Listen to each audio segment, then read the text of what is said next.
Mamimigay pala ulit tayo ng pagkain dito sa Pakistan. At ayan nga, nagre-repak-repak na sila. Ipinaluto pala namin to, kaya nga lang hindi dito sa bahay namin iniluto.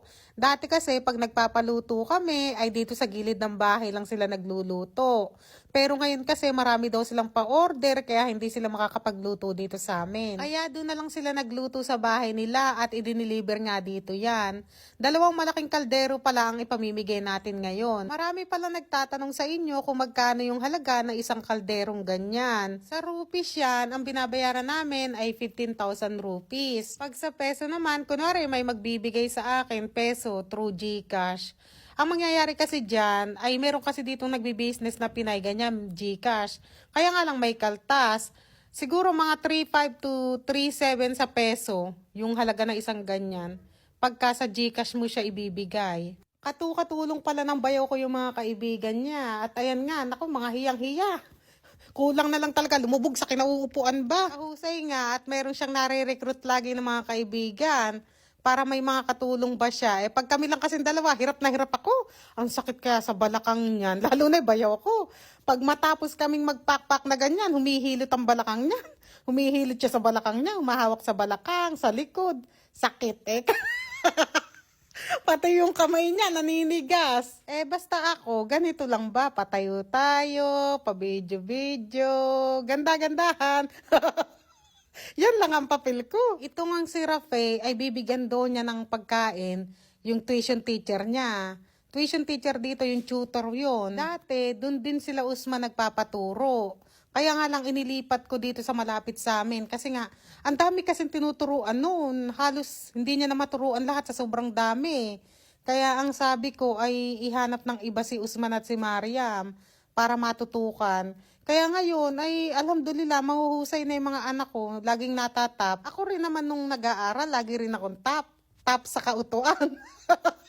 Top sa absent, top sa maingay, top sa pakikipag-away. May sugat sa daliri ay nasa top. Kaya nagpapagupit sa akin pa ng kuko yan. Mama, gupitan mo yung kuko ko, yung siyam lang ha. Yung isa wag, sabi niya masakit. Kaya ginupitan ko yung kuko yan, yung siyam lang. Yung isa hindi. Yung dala-dala niya pala ay ibibigay niya rin yan sa tutor niya. Dadalan din daw niya. Pero bago niya padalan ay mag-uusyo-usyo muna dyan yan. Uto din ang chismoso yan. Tingnan niyo, tayo-tayo dyan. Sinigawan ko lang yan. Ay sabi ko, pumunta na siya. May mga bata kasi na naglalaro ng cricket dyan sa gilid ng bahay. Yung cricket pala ay yung parang baseball sa Pinas. Ayan, dyan lang pala yung bahay ng tutor ng mga anak ko. Minsan nga gabi na sila pumupunta dyan Ang talagang oras ng punta nila dyan ay 5:30 hanggang 6:30 sila ng gabi. Nag-aaral kasi yung tutor nila. Kaya pag uwi pa galing sa school at saka pa lang sila natuturuan. Ganyan pala ang itsura niyan. Pulaw ang pinaluto namin ngayon.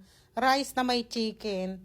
Parang biryani rin, di ba? Rice na may chicken. Dala-dala ko nga yung mangkok na yan dahil bigla ako nagutom kasi mag-aalas 3 na ito ng hapon Nagpapahanap nga ako ng atay sa bayaw ko. Wala do atay. Dati kasi pag nagpapaluto kami dito sa bahay, may mga atay, pati yung atay ay isinasama namin. Ngayon walang atay. Tatlo palang magagandang dilag ang ating sponsor ngayon. Yung isa nga ay follower ko sa TikTok, yung dalawa naman follower ko sa FB. Maraming salamat sa inyo mga madam. Ay sana wag kayong magsawa para marami pa tayong mapakain dito sa Pakistan. Eto na nga yung kinuha ko, napakaraming chicken. Hayaan nyo na. Birthday ko naman Alam niyo naman ako, malakas akong kumain ng chicken. Hayaan nyo na. Birthday ko. Pa-birthday nyo na lang sa akin. Saka mahirap kasing mamigay ng gutom. Dapat, ang namimigay, busog din para may lakas pagka namimigay. Diba? Yung mga nagkalat-kalat pala na kanin ay pinupulot ng biyanan ko. At ayan nga, iniitsa dyan. Mga ibon yan, lovebirds. Sobrang daming lovebirds na yan sa ilalim ng hagdan. May sakong harang kasi nga paggabi, hinaharangan yan dahil nga sobrang lamig. Dumating na rin pala itong pinadala sa akin ng Pinay na yema. Masarap yan mga kapanay. Kung gusto nyo umorder sa mga Pinay na andito sa Pakistan, 1,500 ang tindan niya. O baka meron kayong jowa, asawa, o biyanan na Pakistani, ay pwede nyo rin silang orderan ng matikman nila. Masarap din yan sa roti, sa parata, sa tinapay. Kahit nga papakin niya, naku, kasarap talaga. Alam ko, may magsasabi na naman na, konti naman ang nilalagay ng takal. Malaki yung styro na yan, mga kapanay. Akala nyo lang konti yan, pero malaki yan. Lalo na kung bata lang ang kakain, ay sobra pa yan sa bata. Akala nyo lang kasing maliit yung styro na yun. Hindi kasi katulad ng styro sa Pinas yan, na pag bumili ka ng pansit, diba? Yung mga styro sa atin, mabababaw. Yan, lubog yan. Talagang malaki siya. Tingnan niyo yung kaibigan ng bayaw ko, ano, nakadekwatro, ano. Ganyan mga Pakistani, ho. Maano talaga sila, yung parang may hinhin, gano'n, hindi mo malaman. Minsan mapapagkamalan mo na hindi tuwid. Akala mo, liku-liku sila, kasi nga, ganyan sila kung kumilos. Minsan nakapilantik ang mga daliri. Ang dami na nga nilang nagagawa. Ang nagawa pala namin ngayon sa 2 kaldero ay nasa 170 yata. Iba pa yung naipamigay namin sa kapitbahay, iba pa yung nakain namin. Kunwari lang ako dyan, ayos-ayos ako, pero hindi naman. For the video ba?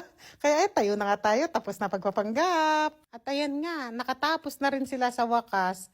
Ayan nga, nagtabi pa sila para kakain daw sila. Kita nyo, 2 kaldero, finish.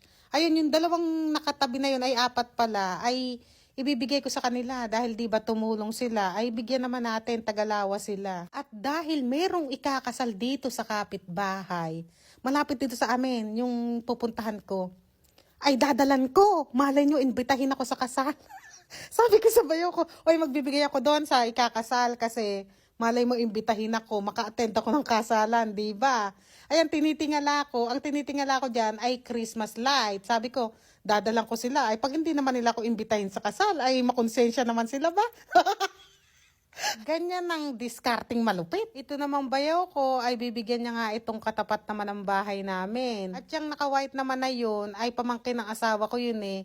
Ang sabi ko, bigyan niya naman yung ano dyan, yung nagtatrabaho dyan. May mga baka dyan eh. Kalabaw, diyan kami bumibili ng gatas tuwing umaga. Barkada na rin ngayon ang bayaw ko yan eh. Dati ka ako, ano, maliit lang yan, ano, ngayon barkada mo na. Oo, sabi niya naman. Tapos eto nga, 2 na lang silang naiwan dyan. Ay tumulong ako dyan ng isang plastic. Eh, ang sabi naman sa akin ng kaibigan ng bayaw ko ay, kami na lang, kaya na namin to. Sabi ko, sige, sabi ko, isang plastic lang naman ang gagawin ko. Nahihiya siguro sa akin. Eh ako naman kasi, walang hiya ako. Yung iba pala na gusto rin tumulong, huwag kayong mahiya. Yung iba kasi, madam, maliit lang ang ibibigay ko, pwede ba? Oo, pwede yan. Kahit 100 lang, 200, ay pwede na yan. Kasi pag inipon natin yan, pinagsama-sama natin yan, ay makakaipon din tayo para kahit isang kaldero, diba? At ayan, nandito na pala kami. Ay, ngayon lang ako nakakita ng ganito. As in, sobrang daming bata. Hindi mo alam kung saan ang gagaling. Ay, sobrang dami yan. Hindi maubos-ubos yan. Abangan nyo sa part 2, ha? Yung pamimigay natin. Makita nyo, sobrang dami.